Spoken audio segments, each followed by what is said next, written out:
নমস্কার বন্ধুরা, আপনারা দেখছেন অনিতা ভিলেজ কিচেন। বন্ধুরা, আজকে আপনাদের দেখাবো বিলের পুঁটি মাছ দিয়ে পালং শাক দিয়ে মাছের ঝোল। আমি কিভাবে মাছের ঝোলটা রান্না করবো পুরো রান্নাটা দেখবেন। বন্ধুরা, আমার ছোট ছেলে গেছিল সকালবেলা বিলের থেকে বড়শি দিয়ে এই মাছগুলো ধরে এনেছে। বাড়ির পালং শাক দিয়ে পুঁটি মাছ দিয়ে মাছের ঝোল করবো। আপনারা পুরো রান্নাটা দেখবেন। এখন এই মাছটা কাটতে যাচ্ছে।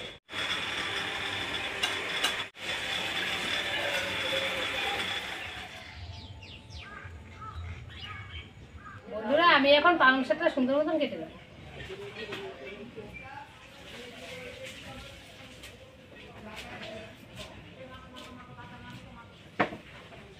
এভাবে কাটতে হবে। বন্ধুরা, এইভাবে পালং শাকটা কেটে নেবে, এই ছোট ছোট করে। যত ছোট হবে ততই ভালো গলে যাবে, খেতেও খুব ভালো লাগে। এই যে এইভাবে কাটতে হবে। বাড়ির পালং শাক তো খুব কচি, কাটতে খুব ভালো লাগে। দেখেন, একদম কচি। আমার পালং শাকটা সুন্দর মতো কাটা হয়ে গেছে। এখন আর পালং শাকটা ধুয়ে নিয়ে আসবো।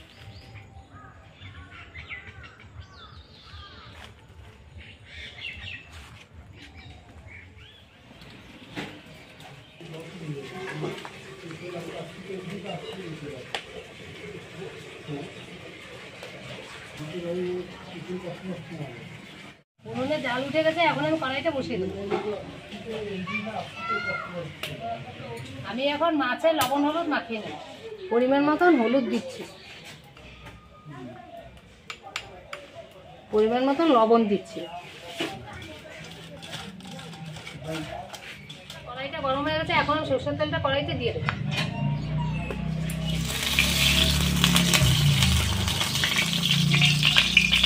সরষের তেলটা গরম হয়ে গেছে, এখন আমি পুঁটি মাছটা ভেজে নেব।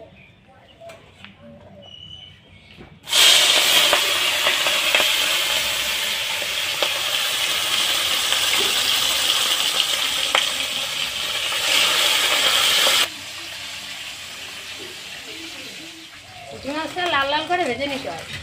লাল লাল করে ভেজে নিলে খেতেও খুব ভালো লাগে, তরকারিও খুব স্বাদ হয়।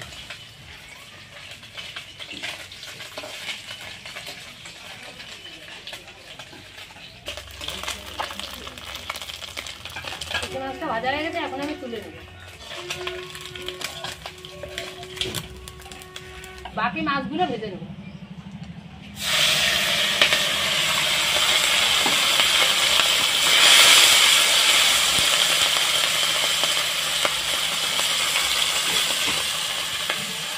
বন্ধুরা, বাড়িতে এইভাবে মাছগুলো লাল লাল করে ভেজে নেবেন, এটা খুব ভালো লাগবে। এই দেখেন, এইভাবে ভাজতে হবে। যত ভাজা হবে ততই খেতে ভালো লাগবে, তরকারিতে টেস্টও হবে সেরকম। আমার মাছগুলো ভাজা হয়ে গেছে, এখন আমি মাছগুলো তুলে নেব।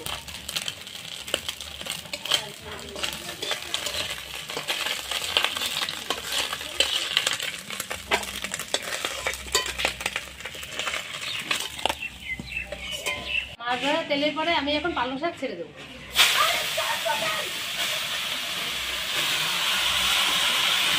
পালং শাকের মধ্যে পরিমাণ মতন লবণ দিয়ে দেবো, পরিমাণ মতন হলুদ দিয়ে দেবো। কষিয়ে নেব।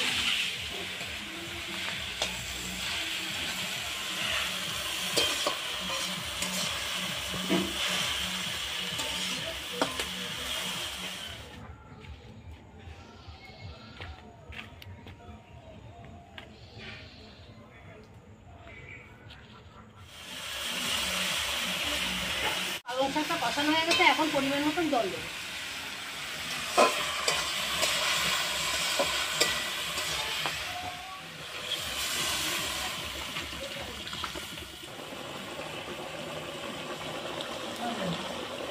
জিরা কাঁচা লঙ্কাটা এখন আমি মাছের ঝোলে দিয়ে দেবো।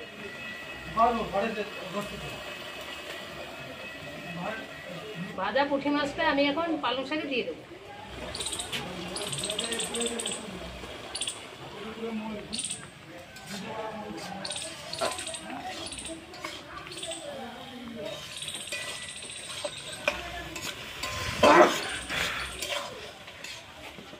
পুঁটি মাছটা এইভাবে গামাখা রাখতে হয়, খেতে খুব ভালো লাগে। মাছের ঝোলটা এখন নামিয়ে সম্বরা দেবো। কড়াই গরম হয়ে গেছে, এখন আমি সম্বরা দেওয়ার জন্য সরষের তেল দিয়ে দেবো কড়াইতে। আগের মাছের ঝোল সম্বরা দেওয়ার জন্য জিরে, রাঁধুনি, শুকনো লঙ্কা, সম্বরা দিয়ে দেবো। আমার মশলা ভাজা হয়ে গেছে, এখন আমি সম্বরা দিয়ে দেবো।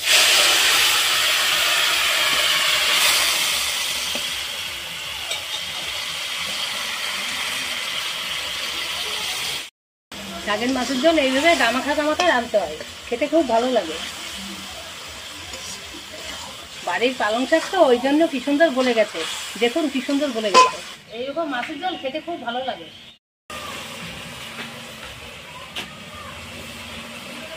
আমার মাছের ঝোল রান্না হয়ে গেছে, এখন আমি নামিয়ে দেবো।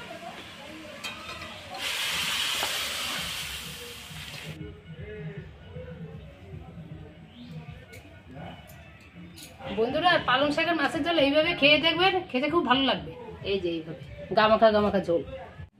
বন্ধুরা মা আজকে রান্না করেছে পালং শাক দিয়ে পুঁটি মাছ। এই পুঁটি মাছ আমি গেছিলাম সকালবেলা মাছ ধরতে বিলেতে, সেই বিলের থেকে বসে দিয়ে পুঁটি মাছগুলো ধরেছি। দেখুন কি সুন্দর পুঁটি মাছগুলো, একদম তাজা। এই ছোট ছোট পুঁটি মাছ খেতে কিন্তু দারুণ লাগে। বন্ধুরা পালং শাক দিয়ে তো ভাত মাখিয়ে নিয়েছি, খেয়ে দেখছি কেমন হয়েছে পালং শাকটা।